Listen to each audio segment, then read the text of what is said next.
বাংলাদেশের সাবেক প্রধানমন্ত্রী শেখ হাসিনা এবার বলেছেন ঠিক কবে এবং কিভাবে তিনি ফিরবেন।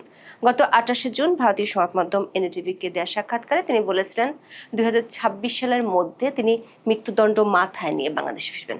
এনডিটিভি সহ এর আগে শেখ হাসিনার যতগুলো সাক্ষাৎকার ভারতীয় ও আন্তর্জাতিক গণমাধ্যমে প্রকাশিত হয়েছে সেগুলো ছিল ইমেল ইন্টারভিউ।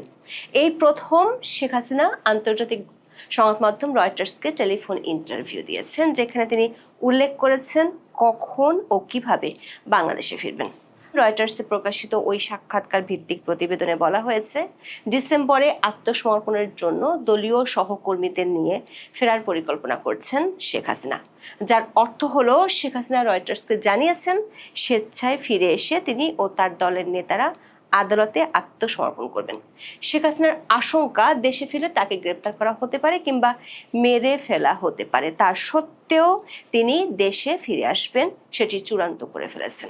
তবে মৃত্যুদণ্ড সত্ত্বেও শেখ হাসিনার এই প্রত্যাবর্তনের পরিকল্পনা নিয়ে ঢাকার সঙ্গে বাংলাদেশের বর্তমান সরকারের সাথে এখনো পর্যন্ত কোনো যোগাযোগ হয়নি বলে জানিয়েছেন। তার ফেরার পর পরিস্থিতি কি হবে সেটার ভার বাংলাদেশের সরকার উপর নয়, বরং জনগণের উপরে তিনি ছেড়ে দিতে চান। প্রশ্ন হলো, কোন প্রক্রিয়ায় ডিসেম্বরে একযোগে দলের নেতাদের নিয়ে আদালতের মুখোমুখি হবেন বাংলাদেশের সাবেক এই প্রধানমন্ত্রী, আর শেখ হাসিনা ফিরলে তখন কি হতে পারে? বিস্তারিত জানতে চলুন যাওয়া যাক বিশ্লেষণে। গত 28 জুন বাংলাদেশের সাবেক প্রধানমন্ত্রী ও দেশটিতে সরকার নির্বাহী আদেশের কার্যক্রম নিষিদ্ধ থাকা দল আওয়ামী লীগের সভানেত্রী শেখ হাসিনা ভারতীয় সংবাদ মাধ্যম এনডিটিভিকে যে সাক্ষাৎকার দিয়েছিলেন সেটি বেশ সাড়া ফেলেছিল। বিশ্বের কমপক্ষে 30টি দেশে 97টি সংবাদ মাধ্যমে এই সাক্ষাৎকার ছাপা হয়েছিল। এমনকি রয়টার্স ও এএফপির মতো আন্তর্জাতিক সংবাদ মাধ্যমও এনডিটিভির বরাত দিয়ে ওই সাক্ষাৎকারটি প্রকাশ করেছিল। দিল্লিতে থাকা বাংলাদেশের সাবেক প্রধানমন্ত্রীর ওই সাক্ষাৎকারটি এতটা সাড়া ফেলার বড় কারণ ছিল সেই সাক্ষাৎকারে তিনি প্রথমবারের মতো দেশে ফেরার সময়সীমা ঘোষণা করেছিলেন। বলেছিলেন তিনি চলতি বছরের মধ্যে বাংলাদেশে ফিরবেন। এমনকি তার বিরুদ্ধে মৃত্যুদণ্ডের রায় থাকা সত্ত্বেও তিনি বিচারের মুখোমুখি হবেন। দর্শক, 24-এর 5ই আগস্ট থেকে শেখ হাসিনা দিল্লিতে আছেন। সেখান থেকে গত 2 বছরে বেশ কয়েক দফায় বহু ভারতীয় ও আন্তর্জাতিক সংবাদ মাধ্যমে সাক্ষাৎকার দিয়েছেন শেখ হাসিনা। তবে সে সাক্ষাৎকারগুলো ছিল ইমেলে দেয়া। শেখ হাসিনার প্রথম টেলিফোন সাক্ষাৎকার প্রকাশ করেছে আন্তর্জাতিক সংবাদ মাধ্যম রয়টার্স।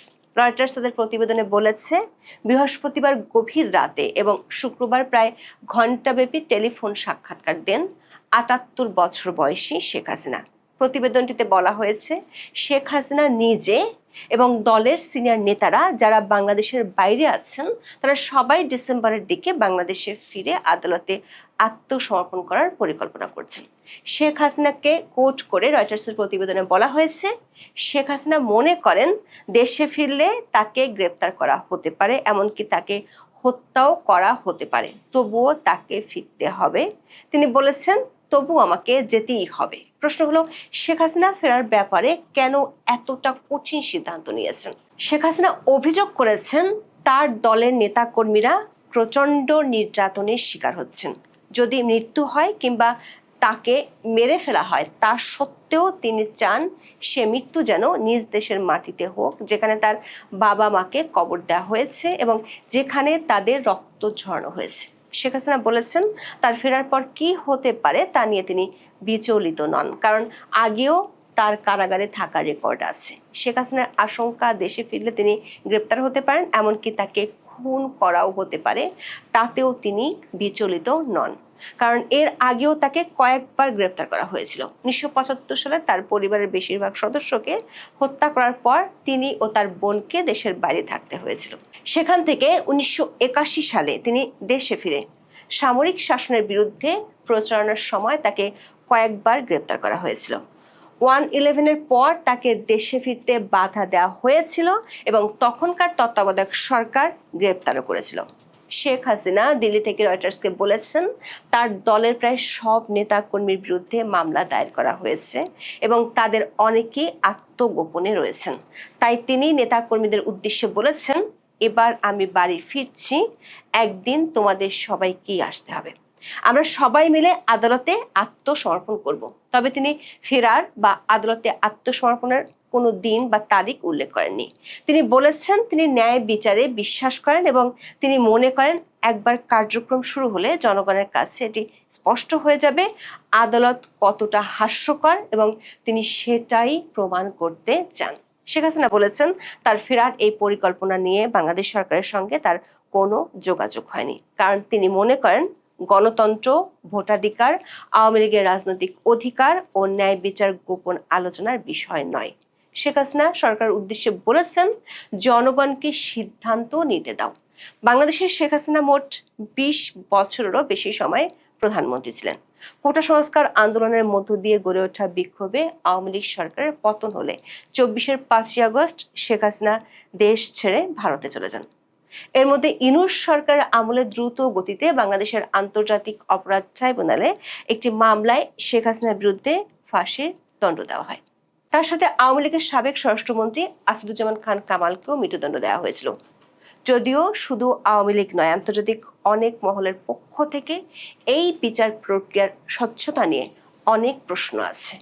এমন পরিস্থিতিতে শেখ হাসিনা এবার বললেন তিনি দলের সিনিয়র নেতাদের নিয়ে একযোগে দেশে ফিরে আদালতে আত্মসমর্পণ করবেন।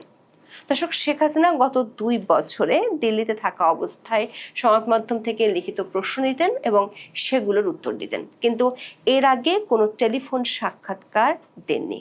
রয়টার্সকে দেওয়া প্রথম টেলিফোন সাক্ষাৎকারটিতে শেখ হাসিনা বলেছেন তিনি কখন ফিরবেন এবং কিভাবে ফিরবেন সে বিষয়ে কোনো বিদেশি সরকারের সঙ্গে তার আলোচনা হয়নি। রয়টার্স বলছে শেখ হাসিনা এই প্রথমবারের মতো তার ফেরার একটি টাইম টেবল জানিয়েছেন, যেখানে শুধু তিনিই নন, আওয়ামী লীগের অন্য লিডাররাও ফিরবেন। তাদের মতে মৃত্যুদণ্ডপ্রাপ্ত সাবেক স্বরাষ্ট্রমন্ত্রী আসাদুজ্জামান খান কামালও আছেন। তবে রয়টার্স আওয়ামী লীগের অন্য নেতাদের সাথে যোগাযোগ করতে পারেনি এবং তাদের মতামত জানতে পারেনি। শেখ হাসিনা বলেছেন বাংলাদেশ সরকার তাকে ফিরে নিতে চায় বলে দাবি করছে এবং তাকে ফেরত পাঠানোর জন্য ভারতকে চিঠি দিচ্ছে। এখন তিনি উল্টো নিজেই বলছেন আই উইল গো মাইসেলফ, মানে তিনি নিজেই ফিরবেন। শেখ হাসিনার বক্তব্যের বিষয়ে রয়টার্স বাংলাদেশ সরকারের মুখপাত্রের মন্তব্য জানতে চেয়েও পায়নি। অন্যদিকে ভারতের পররাষ্ট্র মন্ত্রণালয় এ বিষয়ে কোনো মন্তব্য করেনি। দর্শক, এতদিন বাংলাদেশ সরকারের পক্ষ থেকে বারবার বলা হচ্ছে তারা ভারতের কাছে শেখ হাসিনাকে ফেরত চেয়েছে। এখন শেখ হাসিনা নিজেই বলছেন তিনি ডিসেম্বরে ফিরবেন। এমন অবস্থায় প্রশ্ন উঠেছে বাংলাদেশের বিদ্যমান রাজনৈতিক পরিস্থিতিতে দেশটির সরকার শেখ হাসিনার এই ফেরার জন্য প্রস্তুত কিনা। রয়টার্সের প্রতিবেদনে বলা হয়েছে শেখ হাসিনার এই ফেরা গত ২ বছর ধরে বাংলাদেশে যে রাজনৈতিক বিভাজন চলছে সেটিকে আরো তীব্র করতে পারে। রয়টার্স তাদের প্রতিবেদনে বঙ্গবন্ধু, আওয়ামী লীগ ও শেখ হাসিনার রাজনৈতিক সাফল্যের কথা তুলে ধরে বলেছে ১৯৭৫ সালের ১৫ই আগস্ট তার বাবা এবং তার পরিবারের বেশিরভাগ সদস্যকে হত্যা করা হয়।